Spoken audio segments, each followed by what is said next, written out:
Last cycle, tama kayo, 'no?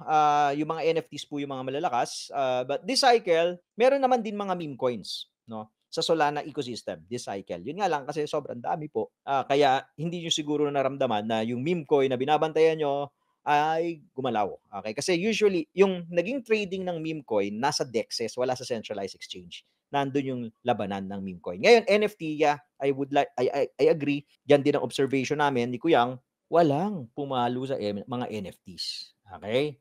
Anong ibig sabihin nito? Ako nire-relate ko po ito ha, mga titos and titas dito in one single thing, pandemic.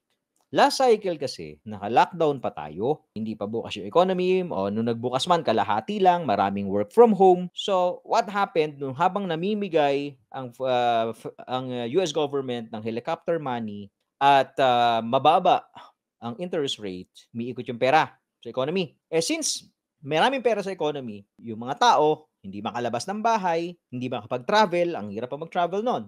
Ang ginawa nila, pumunta sila sa trading, stocks, crypto, Padly.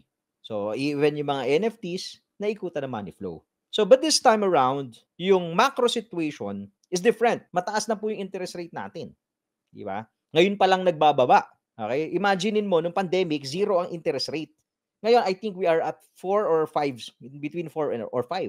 Number 2, imbis na ipambili mo ng NFT, panta-travel mo na lang. Ang tagal mong hindi naka-travel eh. Full na yung tuition fee ni Junjun. Di ba? Nung pandemic, kalahati pa lang yung tuition fee, pinapayagan, online eh. Eh, pumapasok na si Junjun, kailangan na ng baon yan, 1,500. Si Junjun, rich kid si Junjun, 1,500 ang baon, 'di ba? Kailangan ng 1,500 ni Junjun, pumapasok na, eh, dati wala, 'di ba? Junjun, eto na, magbiskwit ka lang muna, dito ka lang naman sa bahay, dito ka naman nanghalian. Nakikita niyo yung difference, ano? So yun dun ko siya ina-attribute. Kaya po yung market natin ngayon, although umakyat sa Bitcoin, some altcoins umakyat din, eh, hindi siya kaparehas nung last cycle.